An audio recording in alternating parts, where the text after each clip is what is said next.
സുവിശേഷം വന്നിടത്തെല്ലാം വ്യത്യാസങ്ങൾ വന്നിട്ടുണ്ട്. സ്വഭാവത്തിന്, ജീവിതക്രമത്തിന്, രീതികൾക്ക്, സംസാരത്തിന്, പ്രകൃതിക്ക് എല്ലാം സുവിശേഷത്തിനെ കൊണ്ടേ മാറ്റമുള്ളൂ. ഞാൻ എല്ലാ ഇടങ്ങളിലും പറയുന്ന കാര്യമുണ്ട്, രണ്ടക്ഷരം കൂട്ടി വായിക്കാനിടയായത് സുവിശേഷം വന്നത് കൊണ്ടാണ്. ഇല്ലേ? പള്ളിക്കൂടത്തിൽ കയറ്റുകയല്ലായിരുന്നു എല്ലാവരും ഒരു കാലത്ത്. പള്ളിക്കൂടത്തിൽ കയറാൻ രണ്ടക്ഷരം പഠിക്കാൻ ഇടയാക്കിയതിൻ്റെ മൂല കാരണം സുവിശേഷം വന്നത് കൊണ്ടാണ്. അതെ, തിരുവനന്തപുരത്തല്ലയോ ഒരു സഹോദരിയെ, ഒരു പെൺകുട്ടിയെ പള്ളിക്കൂടത്തിൽ എന്ന് പള്ളിക്കൂടം തീ വെച്ചു, കത്തിച്ചു. ഇവിടെ അടുത്തല്ലേ, വെങ്ങാനൂര് ഇല്ലയോ? ഒന്നും അറിഞ്ഞില്ലേ? പള്ളിക്കൂടം കത്തിച്ചു. പെൺകുട്ടിയുടെ പേരറിയാമോ? അതെന്തിനാ ഇപ്പം രാത്രി നമ്മൾ അറിയുന്നല്ലേ? പഞ്ചമി. കാവാലത്ത് കിടന്ന ഞാനാ പറയുന്നെന്ന് ഓർത്തോണം. അപ്പൊ ആ പെൺകുട്ടിയുടെ പേര് പഞ്ചമി. ആ പെൺകുട്ടിയെ കൊണ്ട് സ്കൂളിലെത്തിയതിനെ പള്ളിക്കൂടം തീ വെച്ചു. കാരണം അയിത്തമല്ലേ. സമാന സംഭവമാ പൂവത്തൂര് നടന്നത്. വലിയ ഉണർവ് നടന്ന സ്ഥലമാ. PM ഫിലിപ്പിന്റെ പിതാവ് പൊടിമല മത്താച്ചൻ്റെ ഒക്കെ സ്ഥലമാ പൂവത്തൂര്. അവിടെ സമാന സംഭവം നടന്നു. പള്ളിക്കൂടത്തിന് തീ വെച്ചു. തേവൻ എന്ന് പറയുന്ന ഒരു പയ്യനെ കൊണ്ട് സ്കൂളിലെത്തി. ടി തേവൻ പള്ളിക്കൂടം കത്തിച്ചു. പിന്നെ അദ്ദേഹത്തെ, ആ പയ്യനെ സരസകവി മൂലൂര് പത്മനാഭ പണിക്കരെ ചേർത്തണച്ച് വിദ്യാഭ്യാസമൊക്കെ കൊടുത്ത് അദ്ദേഹം പ്രഗത്ഭനായി. പിൽക്കാലത്ത് കേശവശാസ്ത്രി എന്ന പേരിനാൽ അദ്ദേഹം അറിയപ്പെട്ടു. അപ്പോൾ പള്ളിക്കൂടത്തിൽ കയറ്റുകയല്ലായിരുന്നു.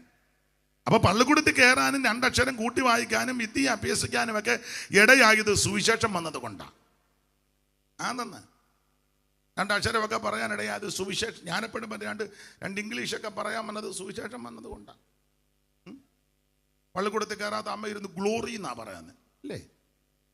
എഴുതിത്തരാൻ പറഞ്ഞ അമ്മ കോഴി, എന്നാലും വെച്ച് അലക്കുക കുറി. നേരത്തെ നിന്നെടുത്ത് നിന്നാൽ ഗ്ലോറി വല്ലതും പറയാൻ പറ്റുമോ? ഒന്നും ഒക്കത്തില്ല.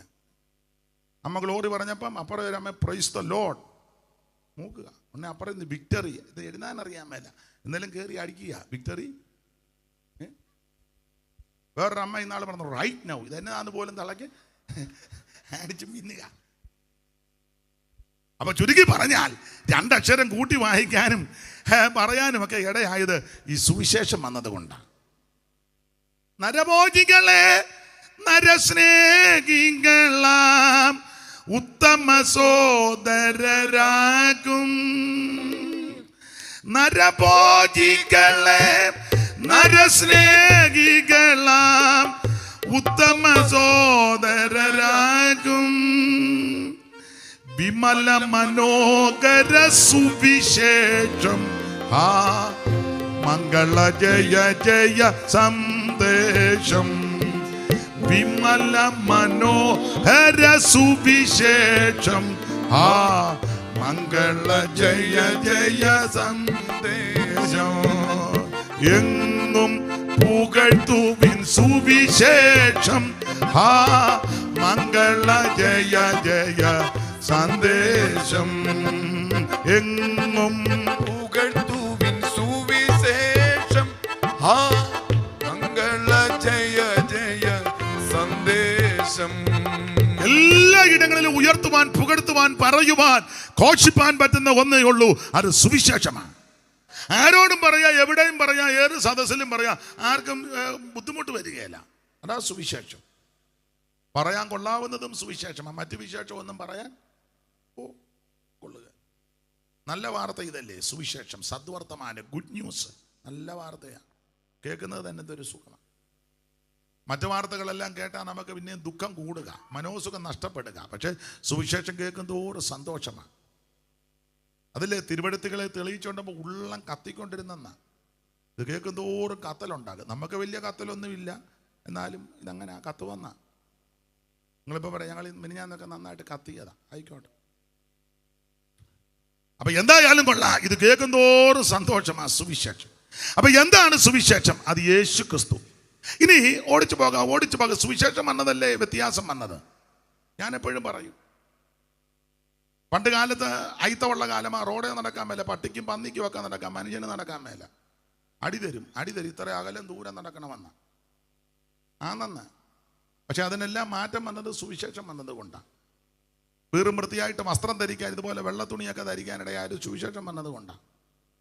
അതെ, അമ്മമാർക്ക് മാറ് മറയ്ക്കാനൊക്കത്തില്ലായിരുന്നു. ചാനാർലകളെയൊക്കെ നിങ്ങൾ കേട്ടിട്ടുണ്ടല്ലോ. ദൈവത്തിന് മഹത്വം വിവരിക്കേണ്ട, ചരിത്രം പഠിക്കുന്നവർക്കറിയാം. കല്ലുമാല സമരം, ആഭരണമൊന്നും ധരിക്കാനൊക്കത്തില്ല. അതിപ്പം അത് എനിക്ക് വന്നത് പോട്ടെ, ഞാനൊന്നും പറയുന്നില്ല. അതുകൊണ്ട് കല്ലുകൊണ്ട് മാല. പിന്നെ വരിക്കപ്പിള്ളാവിൻ്റെ ഇതുണ്ട്, ചക്കയുടെ ചൊട്ട, അത് ഉണങ്ങി വീഴുമ്പോൾ അത് പഴയ അമ്മമാർ, അത് നിങ്ങൾക്ക് അറിയത്തില്ല. വരിക്കപ്പിള്ളാവിൻ്റെ ഈ ഇത് ചക്കയുടെ ആദ്യം ഉണ്ടാകുന്ന അതിനെ സണിച്ചാ പറഞ്ഞേ, അറിയല്ല, വേറൊരു പദമുണ്ട്. അല്ലല്ല, വേറൊരു പദമുണ്ട്. പോട്ടെ. അപ്പം അത് ഇങ്ങനെ ഇരിക്കും, ഉണങ്ങി കഴിയുമ്പം അത് കാത് തുളച്ച് അതിലിടും. ആഭരണം ധരിക്കാനൊക്കത്തില്ല. അങ്ങനത്തെ ഒരു കാലം ഉണ്ടായിരുന്നെന്ന്. സ്ത്രീകൾക്ക് മാറ് മറയ്ക്കാനൊക്കത്തില്ല. ചരിത്രമൊന്നും ഞാൻ അധികം പറയുന്നില്ല. ഒരമ്മ ബ്ലൗസ് ധരിക്കാൻ, റൗക്ക എന്നാ പറയുന്നത്, റൗക്ക് ധരിക്കാൻ ആഗ്രഹമുണ്ട്. പക്ഷെ ഇട്ടുകൊണ്ട് വെളിയിലിറങ്ങാൻ മേല. തമ്പുരാക്കന്മാർ കണ്ടിക്കും. ഭർത്താവ് വന്നപ്പോൾ ആഗ്രഹം പറഞ്ഞപ്പോൾ ഭർത്താവ് പറഞ്ഞു വെളിയിലിറങ്ങരുത്. ഭർത്താവിൻ്റെ അമ്മയും പറഞ്ഞു വെളിയിലിറങ്ങരുത്. ഒരു കാര്യം ചെയ്ത് അത് ഇട്ടുകൊണ്ട് മുറിക്കകത്തൂടെ അങ്ങോട്ട് കൊണ്ട് നടന്നോളാൻ. നമുക്ക് ശരിയായിട്ട് തോന്നും, പക്ഷെ അങ്ങനെ അനുഭവിച്ചവരുണ്ട്. മാടോട് ചേർത്ത് മനുഷ്യനെയും വെച്ച് ആ കണ്ട ഉഴുതുകൊണ്ടിരുന്നത്. അടിമ ചന്തകളുണ്ടായിരുന്നു. മല്ലപ്പള്ളിക്കടുത്തൊരു സ്ഥലമുണ്ട്, വെട്ടുകണ്ടം. എതിർത്താൽ അന്നേരം വെട്ടിക്കൊല്ലുക, ആരും ചോദിക്കാനില്ല. അങ്ങനത്തെ ഭരണമല്ലേ. റോഡേ നടക്കാനൊക്കത്തില്ല. ജോലി ചെയ്താൽ കൂലി കൊടുക്കത്തില്ല. കൂലി ചോദിച്ചോണ്ട് അങ്ങോട്ട് ചെല്ലാനൊന്നും ഒക്കത്തില്ല. എന്നിട്ട് പഴയ പാട്ടുകാരൊക്കെ ഒരു പാട്ടെടുത്തി, ജോലി ചെയ്തു വിയർപ്പൊഴുക്കി കൂലി ചോദിച്ചാലുടനെ പോകണമെന്നോതുമതും ശരിയോ തെറ്റോ. ജോലി ചെയ്തു വിയർപ്പൊഴുക്കി കൂലി ചോദിച്ചാൽ ഉടനെ പോകണമെന്നോതുമതും ശരിയോ തെറ്റോ. ഇത് ശരിയോ തെറ്റോ. അങ്ങനത്തെ കാലം ഉണ്ടായിരുന്നു. മാത്രമല്ല തമ്പുരാക്കന്മാരെയൊക്കെ ചുമന്നുകൊണ്ട് പോകണം. ഒന്നിനും നടക്കാൻ വയ്യ, എല്ലാത്തിനും ചുമക്കണം. അതിന് ആൾക്കാരെ അങ്ങ് നിർത്തിയിരിക്കുക. അത് ചുമന്നുകൊണ്ട് അങ്ങ് പോവുക. അതുങ്ങളവിടെ ഇതിനകത്ത് ഇങ്ങനെ അങ്ങ് സൂചിച്ച് കിടക്കുക, ചുമന്ന് ഊപ്പാട് വരിക. പാട്ടെല്ലാം വരുന്നുണ്ട്. എനിക്ക് ഇവർ കുഴപ്പമില്ലെങ്കിൽ എൻ്റെ പാട്ടിന് പറ്റുകയല്ല. അതുകൊണ്ടാണ്. അവർ കുഴപ്പമൊന്നുമില്ല, നന്നായിട്ട് പാടുന്നുണ്ട്. ഞാൻ അവിടെ ഇരുന്ന് കേട്ട് നന്നായിട്ട്, പക്ഷേ നമ്മുടെ തന്നെ പറ്റുകയല്ല. അതുകൊണ്ടാണ്. പണ്ട് നാടുവാഴി തമ്പുരാക്കൾക്കായി നമ്മൾ തണ്ടുവലിച്ച് മണി മഞ്ചം ചുമന്നേ. പണ്ട് നാടുവാഴി തമ്പുരാക്കൾക്കായി നമ്മൾ തണ്ടുവലിച്ച് മണി മഞ്ചം ചുമന്നേ.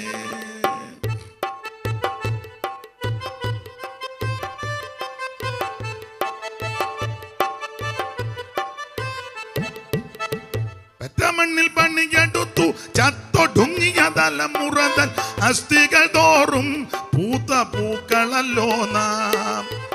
പെറ്റ മണ്ണിൽ പണിയെടുത്തു ചത്തൊടുങ്ങിയ തലമുറതൻ അസ്ഥികൾ തോറും പൂത്ത പൂക്കളല്ലോ നാം.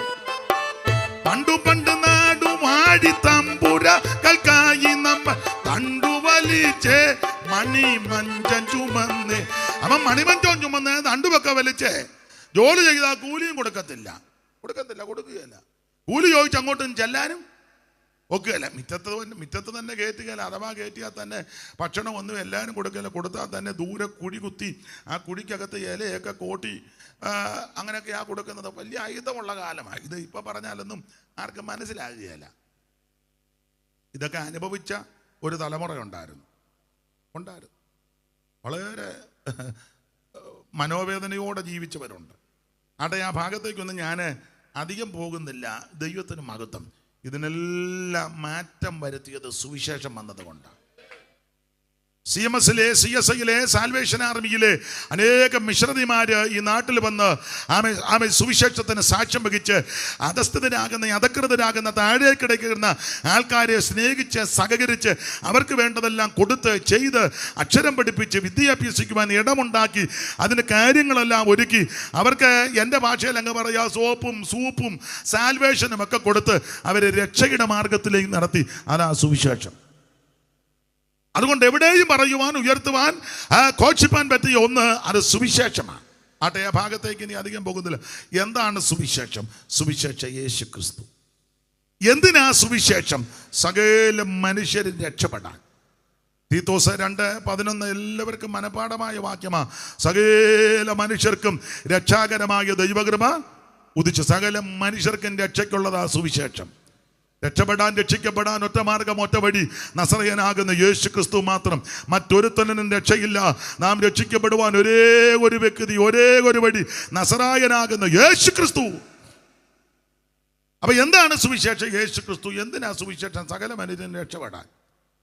ആരാ സുവിശേഷം കേൾക്കേണ്ടത്? 49 സങ്കീർത്തനം 1 വാക്യം, അറിവുള്ള വാക്യം. ആരാ സുവിശേഷം കേൾക്കട്ടെ?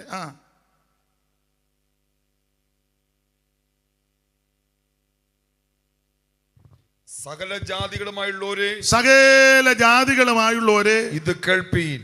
ഇത് കേൾക്കണം, ഇത് കേൾക്കണം. ഇപ്പൊ ഷൂപാസ്റ്ററെ കൊണ്ടുവന്നത് ഗുണമായില്ലേ? ഞാൻ കുഴഞ്ഞാനമായിരുന്നു. സകല ജാതികളുമായുള്ളവരെ ഇത് കേൾക്കണം. എന്തോ കേൾക്കണം? സുവിശേഷം കേൾക്കണം.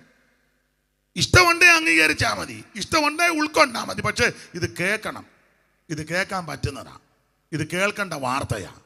സകല ജാതികളും ഇത് കേൾക്കണം. സുവിശേഷം കേട്ടാലുള്ള ഗുണം എന്നാ? ലൂക്കോസ് 2:10 കേട്ടാലുള്ള ഗുണം. സുവിശേഷം കേട്ടാലുള്ള ഗുണം 2:10 ലൂക്കോസ്. ദൂതരവരോട് ഭയപ്പെടേണ്ട, സർവ്വജനത്തിനും ഉണ്ടാകുവാനുള്ള മഹാസന്തോഷം. സുവിശേഷം കേട്ടാൽ മഹാസന്തോഷം ഉണ്ടാകും. ദൈവത്തിന് മകത്ത് അതാ സുവിശേഷം. നിരാശ മാറും, മനോവേദന മാറിക്കിട്ടും.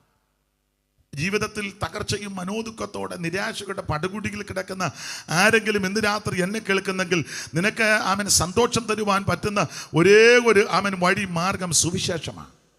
ആ സന്തോഷം സങ്കീർത്തനക്കാരൻ പാടുക, ധാന്യവും വീഞ്ഞും വർദ്ധിച്ചപ്പോൾ അവർക്കുണ്ടായതിലും അധികം സന്തോഷം എൻ്റെ ഹൃദയത്തിൽ. ദൈവത്തിന് മഹത്വം.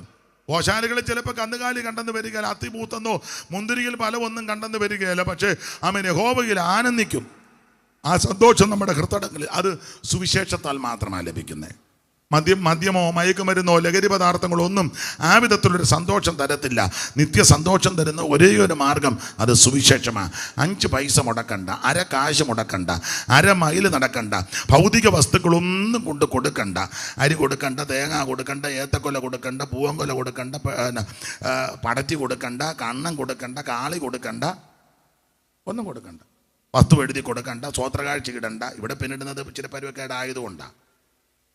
അത് സന്തോഷം ഉണ്ടാകാനല്ല. ചിലത് ഇട്ടേച്ചങ്ങ് ദുഃഖിച്ചിരിക്കുന്നത് കാണുന്നുണ്ട്, കൈവിട്ട് പോയല്ലോ എന്ന്. അത് വേറെ കേസ്. ഇത് 5 പൈസ കൊടുക്കണ്ട യേശുവിനെ രക്ഷിതാവായി സ്വീകരിക്കാൻ. തിരുമുൽക്കാഴ്ച ഒന്നും കൊണ്ട് വെക്കുകയും വേണ്ട. മതങ്ങൾ പഠിപ്പിക്കുന്നത് അത് കൊണ്ടുവാ, ഇത് കൊണ്ടുവാ, അത് കൊണ്ടുവാ, ഇത് കൊണ്ടുവാ. മതങ്ങളെല്ലാം അതാ പഠിപ്പിക്കുന്നത്. അത് കൊണ്ടുവാ, ഇത് എല്ലാം കൊണ്ടുവാ. മനുഷ്യൻ കിടന്ന് പരക്കം പായ്യാ കൊണ്ടിയല്ല. നാളൊരു സഹോദരി പറഞ്ഞു, അയൽക്കൂട്ടത്തിൽ നിന്ന് എടുത്താ ഞാൻ കൊണ്ടുവന്നെന്ന്. അയൽക്കൂട്ടത്തിൽ നിന്ന് ലോൺ എടുത്താ ഞാൻ കൊണ്ടുപോവാന്നല്ലേ പറഞ്ഞേ. അയൽക്കൂട്ടത്തിൽ നിന്ന് ലോൺ എടുത്താ അതുകൊണ്ട് ഞാൻ പെട്ടെന്ന് പോവുകയാണ്, പെണ്ണുങ്ങൾ എന്നെ വെച്ചേക്കുകയല്ലെന്ന്. നീ അയൽക്കൂട്ടത്തിൽ നിന്ന് എടുക്കണ്ട, ബാങ്കിൽ നിന്ന് ഒന്നും എടുക്കണ്ട, അണ്ണാച്ചിയുടെ കയ്യിൽ നിന്ന് ഒന്നും. മനസ്സിലായില്ല? അണ്ണാച്ചി രാവിലെ വരിക, എന്നെ പറയാ ഞാനില്ലെന്ന് അണ്ണാച്ചിയോട് പറഞ്ഞേക്കാൻ. ഒന്നും വേണ്ട, 1 രൂപ പോലും നീ കൊടുക്കണ്ട. ഇരിക്കുന്ന കിടത്ത്, കേൾക്കുന്ന കിടത്തിരുന്ന് ഒരൊറ്റ വാക്ക് പറ, എൻ്റെ യേശുവേ എന്നെ രക്ഷിക്കണം, എൻ്റെ യേശുവേ എൻ്റെ ഉള്ളത്തിലേക്ക് വരണം, എൻ്റെ പാപത്തെ മോചിക്കണം, എന്നെ രക്ഷിക്കണം. ഇന്ന് രാത്രി ആര് പ്രാർത്ഥിക്കും അവരെ യേശു രക്ഷിക്കും. രക്ഷിപ്പാൻ മാർഗം വേറെയില്ല, രക്ഷകനേശു താൻ വഴിയേ. രക്ഷിപ്പാൻ മാർഗം വേറെയില്ല, രക്ഷകനേശു താൻ വഴിയേ. വരുവീ ഈ നല്ല സമയം വൃഥാവാക്കാതെ, നിന്നെ യേശു വിളിച്ചിടുന്നു. വരുവീ ഈ നല്ല സമയം വൃഥാവാക്കാതെ, നിന്നെ യേശു വിളിച്ചിടുന്നു. കരമുയർത്തി ദൈവത്തിന് മഹത്വം കൊടുക്കുക. യേശുക്രിസ്തു ഏകരക്ഷകൻ, യേശുക്രിസ്തു ഏകദൈവം, യേശുക്രിസ്തു സത്യദൈവം. അപ്പൊ സുവിശേഷം കേട്ടാൽ സന്തോഷമാ, സമാധാനമാണ്. കാരണം ക്രിസ്തു നമ്മുടെ സമാധാനമാണ്. ഒരു കാലത്ത് സമാധാനമില്ലാതെ സ്വസ്ഥതയില്ലാതെ സ്തോത്രം വിരഞ്ഞോടിയവരായി ഇതിനകത്തിരിക്കുന്ന പലരും ഇപ്പൊ താണ്ട ശാന്തമായിട്ട് സമാധാനമായിട്ട് ഇരിക്കുന്നതിന്റെ കാരണം എന്നാ? സുവിശേഷം വന്നതുകൊണ്ടാണ്. ബുദ്ധിമുട്ടില്ലെന്നല്ല, ഞെരുക്കമില്ലെന്നല്ല, കടഭാരമൊന്നുമില്ലെന്നുള്ളതല്ല. ബുദ്ധിമുട്ടുകളും ഞെരുക്കമൊക്കെ ഇവിടെ ഇരിക്കുന്ന മിക്കവർക്കും ഉണ്ട്. പഴമക്കാർ പറഞ്ഞ പോലെ ആനയ്ക്ക് തടിഭാരം, ഉറുമ്പിന് അരിഭാരം എന്ന് പറഞ്ഞ് എല്ലാവർക്കും ഉണ്ട്. പക്ഷേ ശാന്തമായിട്ടും സൗമ്യമായിട്ടും ഇരിക്കുന്നതിൻ്റെ കാര്യം സുവിശേഷം വന്നതുകൊണ്ടാണ്. ഇങ്ങോട്ട് വരാൻ ബൈക്ക് പെട്രോൾ പോലും കാണുകയില്ല, 3 പ്രാവശ്യം ചരിച്ചിട്ടാണ് അടിച്ചത്. എന്നാലും വന്നിരിക്കുന്ന കണ്ടാൽ ഫുൾ ടാങ്ക് പെട്രോൾ ഉള്ളത് പോലെ. അതെ, അതാ സുവിശേഷം ഇല്ലേ? പറ, നിങ്ങൾ പറ. ഫുൾ ടാങ്ക് ഇരിക്കും പോലല്ലേ? അതാ സുവിശേഷം. ദൈവത്തിൻ്റെ മഹത്വം. ആ വളവൊക്കെ വീശി എടുത്തുകൊണ്ട് പോകുന്ന കണ്ടാൽ തോന്നും ദൈവത്തിന് മഹത്വം. അതായത് സന്തോഷം. സന്തോഷം ധാന്യവും വീഞ്ഞും വർദ്ധിച്ചപ്പോൾ അവർക്ക് ലോകക്കാർക്കുണ്ടായതിലധികം സന്തോഷം. അതുകൊണ്ടല്ലേ നമ്മളെ കണ്ടാൽ എന്തെങ്കിലും കുഴപ്പം പറയുമോ? പിന്നെ എന്തേലും പറയുമോ? സ്തോത്രം. എല്ലാം ഉള്ളവരെ പോലെ പൗലോസ് അങ്ങനെ പറഞ്ഞ്, ഒന്നുമില്ലേലും ഞങ്ങളെല്ലാം ഉള്ളവരെ പോലെ. അങ്ങനെ വേണം ദൈവമക്കൾ. ചുമ്മാ കരഞ്ഞും കൂവിയൊന്നും നടക്കരുത്. അപ്പോൾ എപ്പോൾ നോക്കിയാലും കരഞ്ഞും കൂവിയൊന്നും നടക്കരുത്. അല്ല, കോവൂരെ കുഞ്ഞോളച്ച മാറുമ്പോൾ തടിപ്പുറത്തെ വെടി പോലെ നിന്നോണം. സ്തോത്രം. മറ്റുള്ളവരെ മനസ്സിലാക്കണം, അവരറിയാത്തൊരു ഉപനിധി നമുക്കുണ്ട്. സ്തോത്രം. പൊന്നിലും തങ്കത്തിലും വിലയേറിയത്, ആരും അപഹരിച്ചെടുക്കാത്തത്, ആരും കവർന്നെടുക്കാത്തത്, അതാണ് നമ്മുടെ ഉള്ളത്തിലുള്ളത്. നസ്രയനാകുന്ന യേശു. നീ ആകാൻ നീതിയാം തീയിൽ ഊതി കഴിച്ച മതിയാ നീ നദിക ധനിയാക നിധിയാം തീയിൽ ഊതി കഴിച്ച പൊന്മതിയാ പൂവിൽ ക്രിസ്തുവുള്ളവനെ പോൽ ഇത്രമാന്തനികൻ ഇല്ലറിയാം. എന്തിനാകുലം കലരും മനമേ, എന്തിനാകുലം കലരും മനമേ, ഭൂവിൽ ക്രിസ്തുവുള്ളവനെ പോൽ ഇത്രമാന്തനികൻ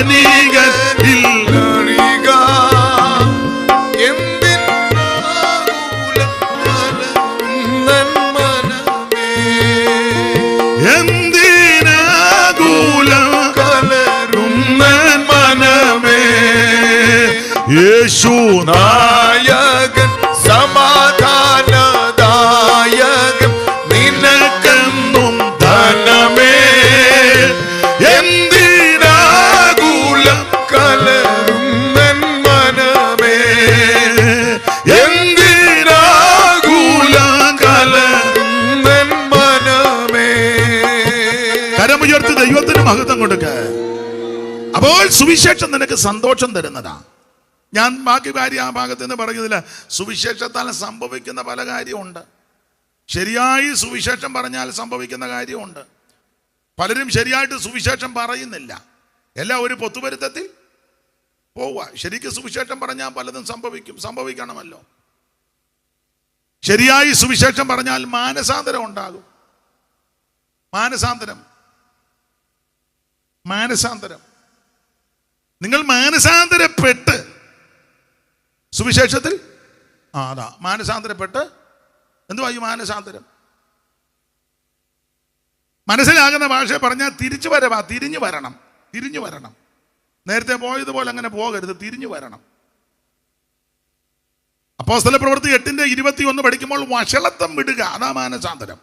നീ വഷളത്വം വിട്ട് മാനസാന്തരപ്പെട്ട്, അങ്ങനെ വഷളത്വം വിടണം, അതാ മാനസാന്തരം.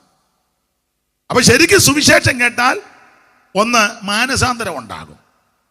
2 ശരിക്കും സുവിശേഷം കേട്ടാൽ സ്നാനം നടക്കും. ഷണ്ണനും പീലിപ്പോസും കൂടെ തേരയിൽ യാത്ര ചെയ്യുക. ഷണ്ണൻ യെശയ്യാ പ്രവചനം വായിച്ചുകൊണ്ടിരിക്കുക. പീലിപ്പോസിനെ ദൈവാത്മാവ് നടത്തി, ചേർന്ന് നടന്നു, തേരി കയറി നോക്കിയപ്പോൾ വായിച്ചോണ്ടിരിക്കുക. എന്തുവാ വായിക്കുന്നത്? ഞാൻ തിരുവെടുത്ത ഏത് ഭാഗമാ? യെശയ്യാ പ്രവചനം.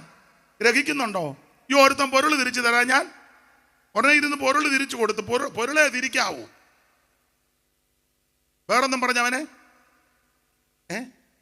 നമ്മൾ പൊരുൾ തിരിക്കുന്നില്ല. അല്ല, കുരുക്ക് പറഞ്ഞവനെ ഇപ്പം ഈ സെൻറ്ററിലാന്ന് ഇവിടെ നിന്നിട്ട് വലിയ ഗുണമൊന്നും ഇല്ല, തിരിച്ചു വിടും നമ്മൾ. അങ്ങനല്ല, പൊരുള് തിരിച്ചു കൊടുത്തു. പൊരുളൊക്കെ തിരിച്ച് അവിടെ വായിക്കുന്നത് ഈ തിരുവഴുത്തിനെ ആധാരമാക്കി സുവിശേഷം പറഞ്ഞ യേശുവിനെ കുറിച്ചുള്ള സുവിശേഷം അറിയിപ്പാൻ ഈ തിരുവഴുത്തിനെ ആധാരമാക്കി സുവിശേഷം. അപ്പൊ തിരുവഴുത്തിനെ ആധാരമാക്കി ഷണ്ണനോട് പീലിപ്പോസ് ഉപദേശി സുവിശേഷം പറഞ്ഞിങ്ങനെ പോകുമ്പം വെള്ളമുള്ള സ്ഥലം സുവിശേഷം കേട്ട ഷണ്ണൻ പറഞ്ഞു, വെള്ളം അതിനെ ദാഹിക്കുന്നു? അല്ലല്ല, സ്നാനപ്പെടണം. അപ്പോൾ ശരിക്കും സുവിശേഷം പറഞ്ഞാൽ സ്നാനമുണ്ട്. ശരിക്കും സുവിശേഷം കേട്ടാൽ സ്നാനപ്പെടും. കേട്ടില്ലല്ലോ ഇതുവരെ ശരിക്കും. അതുകൊണ്ടല്ലേ മുങ്ങാതിങ്ങനെ ആടിനെ ഇറക്കും പോലെ നിൽക്കാം. നിങ്ങൾ ആടിനെ വളർത്തിയിട്ടുള്ളവരെ നോക്കിയ ചെറിയ തോടിൻ്റെ അവിടെ കൊണ്ട് ആടിനെ ഒന്ന് വലിച്ച് ആടിങ്ങനെ നിൽക്കും.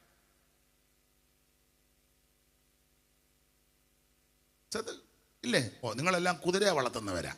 പിന്നെ ആടിനെ ആരും വളർത്തിട്ട് എല്ലാം കുതിരക്കാരാ. ആയിക്കോട്ടെ.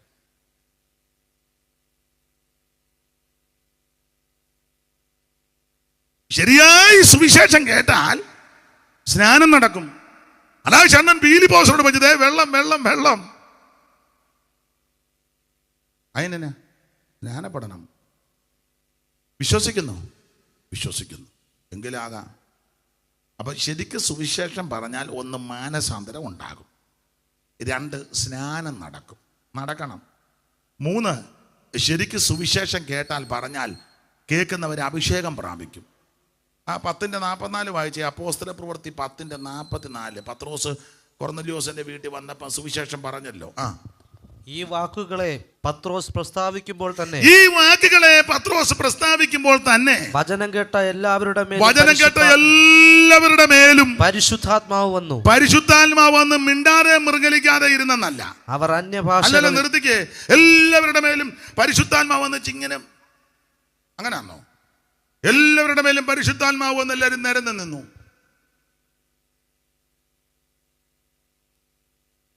എല്ലാവരുടെ മേലും പരിശുദ്ധാത്മാവ് വന്നു, അനങ്ങാതിരുന്നു. അങ്ങനെയാണോ? ഓ, ഞങ്ങൾക്കൊരു കൊച്ചായനുണ്ട്. അപ്പം അദ്ദേഹം ഒരിക്കലും നല്ല ആരാധന നടന്നുകൊണ്ടിരിക്കുക, എല്ലാവരും ആത്മനിറവിൽ ദൈവത്തെ ആരാധിക്കുക. പുള്ളി മാത്രം ഇങ്ങനെ അനങ്ങാതെ നിന്നു. അപ്പം അദ്ദേഹത്തിൻ്റെ സഹധർമ്മിണി ഇടയ്ക്കിടയ്ക്ക് നോക്കുന്നുണ്ട്. പുള്ളി അനങ്ങാതെ ഇങ്ങനെ നിൽക്കുക. രായ്മയാൻ്റെ ഇടയ്ക്കിടയ്ക്ക് നോക്കുന്നുണ്ട്. അപ്പം പുള്ളി അനങ്ങുന്നില്ലേക്ക്. ഈ ആരാധനയെല്ലാം കഴിഞ്ഞ് വീട്ടിൽ വന്നപ്പം ഞാനും ഉണ്ട്. അപ്പം രായ്മ ആൻറ്റി കൊച്ചാനോട് പറഞ്ഞു, എന്നാലും എൻ്റെ പാപ്പ എല്ലാവരും ആത്മാവ് നിറഞ്ഞ് ദൈവത്തെ മഹത്വപ്പെടും, നിങ്ങൾ മാത്രം ഇങ്ങനെ അനങ്ങാതെ. പുള്ളി വലിയ രസികനാണ്. ഉടനെ പുള്ളി പറഞ്ഞ്, രാജമ്മേ, ദൈവത്തിൻ്റെ അത്യന്ത ശക്തി എൻ്റെ മൺകൂടാരിൽ ഇറങ്ങിയിട്ട് എനിക്ക് ഒരു അനങ്ങാൻ പോലും മേല. എങ്ങനെയുണ്ട് പുള്ളിയുടെ വ്യാഖ്യാനം? ദൈവത്തിൻ്റെ അത്യന്ത ശക്തി എൻ്റെ മൺകൂടാരത്തിൽ ഇറങ്ങിയിട്ട് എനിക്ക് അങ്ങനെ തോന്നുന്നു. നിങ്ങൾക്കും അങ്ങനെയാന്ന് തോന്നുന്നു. എന്നാ പോട്ടെ, എന്തായാലും പറയാന്ന് വെച്ചിട്ടൊരു അക്ഷരം മിണ്ട. നിങ്ങൾക്ക് അത്രയും കുഴപ്പമില്ലായിരുന്നല്ലോ. പുള്ളിയുടെ വ്യാഖ്യാനമാണ്. ഇന്നലെ ഞാൻ പുള്ളിയെ കണ്ടു. അപ്പൊ ശ്രദ്ധിക്കുക, ശരിയായി സുവിശേഷം കേട്ടാൽ ആത്മസ്നാനത്താൽ നിറഞ്ഞ് നീ ദൈവത്തെ മഹത്വപ്പെടുത്തും. പത്രോസ് ഈ വാക്കുകളെ വായിച്ചേ, 44. പത്രോസ് ഈ വാക്കുകളെ പത്രോസ് പ്രസ്താവിക്കുമ്പോൾ തന്നെ വചനം കേട്ട എല്ലാവരുടെ മേലും പരിശുദ്ധാത്മാവ് വന്നു. എല്ലാവരുടെ മേലും, ഒരു വിഭാഗക്കാർക്ക് വന്നെന്നല്ല, ഒരു ഏരിയയായി മാത്രം വന്നെന്നല്ല, മുന്നിരിക്കുന്നവർക്ക് മാത്രം, പുറകിൽ അല്ലല്ല, എല്ലാവരുടെ മേലും വന്നു. അവർ അന്യഭാഷകളിൽ സംസാരിക്കുന്നതും ദൈവത്തെ മഹത്വീകരിക്കുന്നതും കേൾക്കയാൽ. അപ്പൊ കേൾക്കാനുള്ളതാ പറഞ്ഞത്. പരിശുദ്ധാത്മാവ് വരുമ്പോഴേ പറയുമ്പോ കേൾക്കണം ദൈവത്തിന്റെ മഹത്വം. അപ്പൊ ശരിയായി സുവിശേഷം പറഞ്ഞാൽ 1 മാനസാന്തരം നടക്കും, 2 സ്നാനം നടക്കും, 3 പരിശുദ്ധാത്മ സ്നാനവും നടക്കും. അന്യഭാഷ ഇല്ലെന്നൊക്കെ ചിലർ പറയുന്നു, നിന്നെന്ന് ചിലർ പറയുന്നു. നമ്മുടെ ഇടയിലും ചിലർക്ക് വിശ്വാസമില്ല, ഇരിപ്പ് കാണുമ്പോൾ അറിയാം. പിന്നെ വന്നിരിക്കുന്നതേ ഉള്ളൂ. സഭയുടെ ആരംഭം മുതൽ എൻ്റെ ഗ്രാൻഡ് ഫാദർ തുടങ്ങിയതാ. പിന്നെ ഞങ്ങൾ അങ്ങോട്ട് പോകാനാ. ഇവന് വലിയ വിശ്വാസമൊന്നുമില്ല. ഞായറാഴ്ച വന്ന് കുട്ടിക്കുറുക്കൻ ഇരിക്കുമ്പോൾ ഇരിക്കുന്നെന്നല്ലാതെ വലിയ വിശ്വാസമൊന്നുമില്ല. അങ്ങനെയുള്ള ആൾക്കാർ നമ്മുടെ ഇടയിലുണ്ട്. ഒരു കാര്യം പറയാം, ശരിക്കും സുവിശേഷം കേട്ടാൽ ആത്മസ്നാനത്താൽ നിറഞ്ഞ അന്യഭാഷയിൽ ദൈവത്തെ മഹത്വപ്പെടുത്തും. ഇത് ആരുടെയും കുത്തകയല്ല, ദൈവത്തിൻ്റെ ദാനമാണ്. ആഗ്രഹിക്കുന്ന ആത്മാക്കളെ ദൈവം നിറയ്ക്കും. Praise the Lord. ഇന്ന് രാത്രി കൂടപ്പെട്ടവരെ ഓർത്ത് ദൈവത്തെ സ്തുതിക്കുകയാണ്. ശരിയായി സുവിശേഷം കേട്ടാൽ അടുത്തത് വേർപാടുണ്ടാകും, വേർപാട് പാലിക്കും. 2:40 അപ്പോസ്തല പ്രവൃത്തി 2:40 അറിവുള്ള വാക്യമാ എങ്കിലും വായിച്ചു. 2:40 ആയിരം. മറ്റു പല വാക്കുകളാലും അവൻ സാക്ഷ്യം പറഞ്ഞവരെ പ്രബോധിപ്പിച്ചു. ഈ വക്രതയുള്ള തലമുറയിൽ നിന്ന് രക്ഷിക്കപ്പെടണം എന്ന് പറഞ്ഞാൽ വേർപാട് പാലിക്കണം. വക്രതയുള്ള തലമുറയാ, മുഴുവൻ വക്രതയല്ലേ. നേരിനും നീതിക്കും ന്യായത്തിനുമൊക്കെ ആരേലും ഇടപെടുന്നുണ്ട്, മുഴുവൻ വക്രതയല്ലേ. ഈ വക്രതയുള്ള തലമുറയുടെ നടുവിൽ ദൈവമക്കൾ വേർപാട് പാലിക്കണം. ഞാൻ ആ ഭാഗത്തേക്ക് ഇപ്പോൾ പോകുന്നില്ല. അപ്പോൾ സുവിശേഷം കേട്ടാൽ ഇതൊക്കെ സംഭവിക്കും. ഒന്നുകൂടെ പറഞ്ഞ ആ ഭാഗം വിട്ടാക്കാം, എടുത്ത വാക്യത്തോട് കൂടെ വളർത്താം. എന്താണ് സുവിശേഷം? അത് യേശു ക്രിസ്തു. എന്തിനാ സുവിശേഷം? സകല മനുഷ്യരും രക്ഷപ്പെടാൻ. ആരാ സുവിശേഷം കേൾക്കണ്ടേ? സകല ജാതികളും ഇത് കേൾക്കണം. സുവിശേഷം കേട്ടാനുള്ള ഗുണമെന്നാ? സന്തോഷമുണ്ടാകും. സുവിശേഷത്താൽ സംഭവിക്കുന്ന കാര്യം 1 മാനസാന്തരം, തിരിച്ചുവരവ്, 2 സ്നാനം, 3 അഭിഷേകം, 4 വേർപാട്. ഇതെല്ലാം നടക്കണം. ഇത് നടക്കുന്നുണ്ടെങ്കിൽ അത് ശരിയായ സുവിശേഷമാണ്. ഇത് നടക്കുന്നില്ലെങ്കിൽ ശരിയായ സുവിശേഷമല്ല. പൗലോസിന്റെ ഭാഷയിൽ പറഞ്ഞാൽ വേറൊരു സുവിശേഷമാണ്. ദൈവത്തിന് മഹത്വം. നമുക്ക് ആ ഭാഗം